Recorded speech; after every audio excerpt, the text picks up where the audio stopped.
Semuanya, perkenalkan nama saya Kevin Jonathan Simanjuntak dengan NIM 210306103, Prodi Peternakan, kelas PTNA, Universitas Sumatera Utara. Pada kesempatan ini saya akan membuat video tentang anatomi dan fisiologi ternak, yaitu sistem traktus digestivus pada hewan ruminansia dengan dosen pengampu yaitu Bu Tati Fidiana Sari, SPT MP.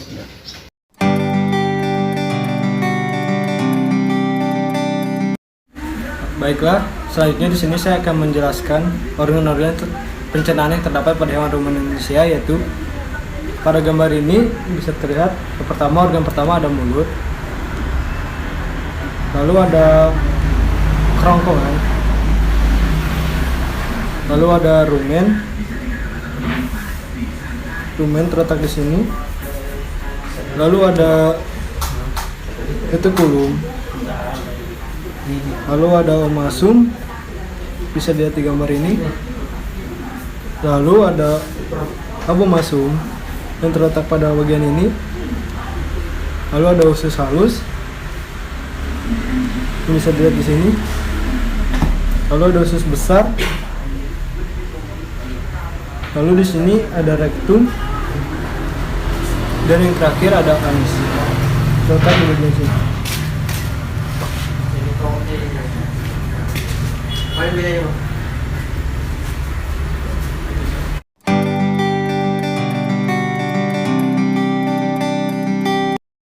Baiklah, di sini saya akan menjelaskan proses pencernaan pada hewan ruminansia.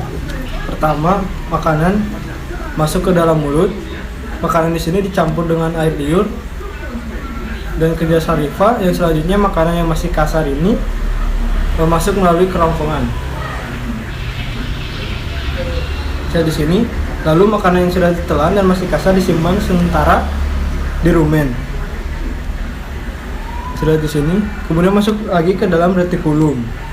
Setelah masuk ke dalam retikulum, makanan dicerna secara kimiawi dan dibentuk menjadi gumpalan kecil yang disebut dengan bolus.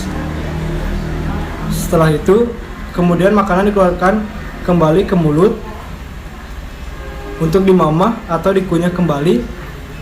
Setelah dimamah, makanan tersebut ditelannya lagi lalu masuk ke dalam omasum. Di sini makanan dicerna kembali secara mekanis dan kimiawi. Kemudian setelah makanan dari sini masuk ke dalam abomasum untuk kedua kalinya dan dicerna kembali oleh enzim-enzim. Kemudian setelah masuk ke dalam abomasum, makanan akan menuju usus halus yang bisa lihat di sini untuk diserap sari makanannya. Dan setelah diserap sari makanannya akan diedarkan ke seluruh tubuh. Dan kemudian pada akhirnya akan menuju ke usus besar. Di sini merupakan tempat terbentuknya fase dari sisa-sisa makanan yang sudah diserap dan bermuara ke rektum. Menuju rektum dan kemudian akan dikeluarkan melalui anus berbentuk feses.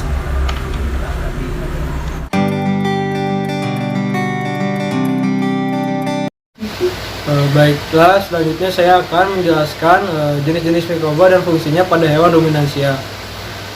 Mikroba ini terdapat dalam rumen dibagi menjadi 4 jenis, yaitu ada mikroorganisme anaerob, yaitu bakteri, protozoa, fungi, dan mikroorganisme lainnya yang seperti virus.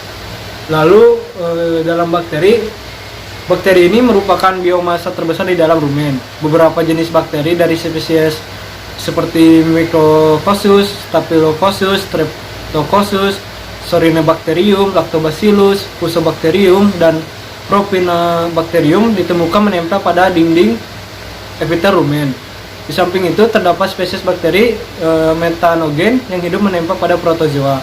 Sedangkan berdasar jenis bahan yang digunakan dan hasil fermentasinya, bakteri ini dikelompokkan menjadi 8 jenis. Ada 8 jenis, yaitu bakteri selulotik, bakteri proteolotik, bakteri metanogenik, bakteri amilotik, bakteri memfermentasi gula, bakteri lipolitik, bakteri penguatan asam, dan bakteri hemoselulotik. Lalu Yang pertama, bakteri selulotik ini adalah bakteri yang menghasilkan enzim selulose dari hidrolisis glukosa dan dapat menghidrolisis hemiselulosa. Keuntungannya dari bakteri ini, energi yang dihasilkan cukup untuk digunakan oleh bakteri itu sendiri, sehingga tidak mengurangi pemakaian energi oleh ternak. Beberapa contoh bakteri selulotik adalah ada bakteri Rhodes cynogenesis, ada Clostridium acetobacillum, ada Ruminososus flavifaciens, ada Ruminososus albus. Lalu ada Cyanobacterium cellulophans. Lalu yang kedua ada bakteri hemiselulotik atau hemiselulosa, yang merupakan struktur polisakarida yang penting dalam dinding sel tanaman. Meskipun demikian, ada beberapa mikroorganisme yang dapat menghidrolisa selulosa, antaranya Clostridium cellulophorans dan Bacteroides ruminicola. Ketiga ada bakteri proteolytik, merupakan jenis bakteri yang paling banyak terdapat pada saluran pencernaan mamalia termasuk hewan karnivora. Beberapa contoh bakteri proteolytik ada antaranya lain terdapat Bacteroides amylophilus, Clostridium sporogenes, dan Bacillus thuringiformis. Lalu keempat ada bakteri metagenik. Sekitar 25% dari gas yang diproduksi di dalam rumen adalah gas metan. Bakteri pembentuk gas metan lambat pertumbuhannya. Contoh bakteri ini antara lain Methanobacterium ruminantium dan Methanobacterium formicium. Lalu yang kelima ada bakteri lipolitik. Beberapa spesies bakteri ini menggunakan gliserol dan sedikit gula. Sementara itu beberapa spesies lainnya dapat menghidrolisa asam lemak tak jenuh, dan sebagian lagi dapat menetralisir asam lemak rantai panjang menjadi keton. Contoh bakteri lipotik ini antara lain ada Anaerofibrolipotika dan Selemonas ruminantium varian latictica. Lalu ada yang keenam ada bakteri pemakai asam atau acid utilizer bacteria. Beberapa jenis bakteri dalam rumen dapat menggunakan asam laktat. Meskipun jenis bakteri ini umumnya tidak terdapat dalam jumlah yang berarti, beberapa spesies bakteri pemakai asam laktat yang dapat dijumpai dalam jumlah yang banyak setelah ternak mendapat tambahan jumlah makanan butiran maupun pati dengan tiba-tiba. Salah satu contohnya seperti Peptotresposus bacterium dan Propionibacterium. Lalu ada yang ketujuh ada bakteri pemakai gula atau sugar utilizer bacteria. Hampir semua bakteri ini memakai polisakarida, dapat memfermentasikan disakarida dan monosakarida, yang mana sebenarnya gula akan lebih efisien apabila dapat dicerna dan diserap langsung oleh usus halus. Lalu yang kedelapan ada bakteri urolitik. Beberapa jenis bakteri ini menempel pada epitelium dan menghidrolisa urea, yang kemudian masuk ke dalam rumen melalui difusi dan pembuluh darah yang terdapat pada dinding rumen.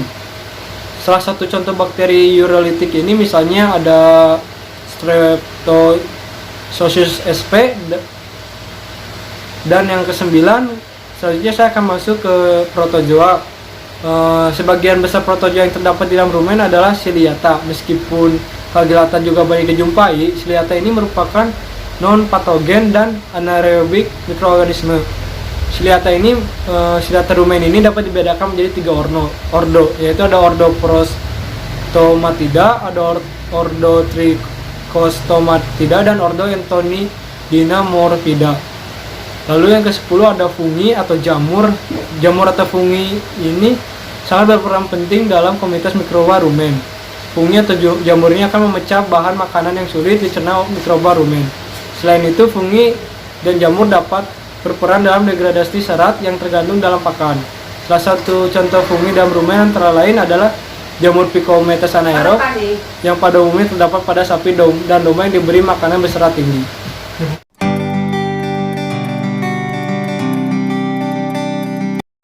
Selanjutnya, saya di sini akan menjelaskan organ lambung yang terdapat pada ternak ruminansia. Yang pertama ada rumen. Saya di sini rumen.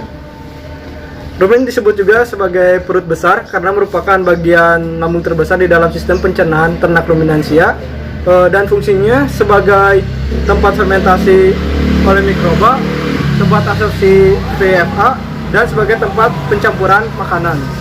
Lalu yang kedua ada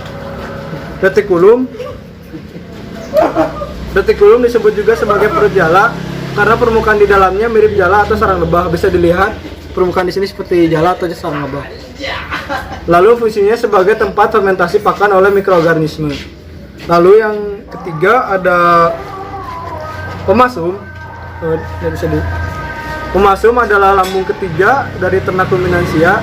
Pemasum juga disebut sebagai perut buku karena memiliki lipatan seperti buku. Bisa dilihat seperti ini, banyak lapisan-lapisan seperti buku. Yang pemasum ini berfungsi sebagai tempat penyerapan air, asam lemak tertentu dan natrium. Lalu yang keempat ada abomasum. Bisa dilihat abomasum. Abomasum disebut sebagai lambung sejati. Di sini abomasum berfungsi sebagai pengatur pencernaan secara enzimatis dan kimiawi yang memungkinkan sari makanan dicerna dan diserap lebih baik. Lalu yang terakhir ada Intestinum tenue atau usus halus. Di sini tempat terjadinya penyerapan sari-sari makanan yang telah diproses oleh lambung dan akan diedarkan ke seluruh tubuh.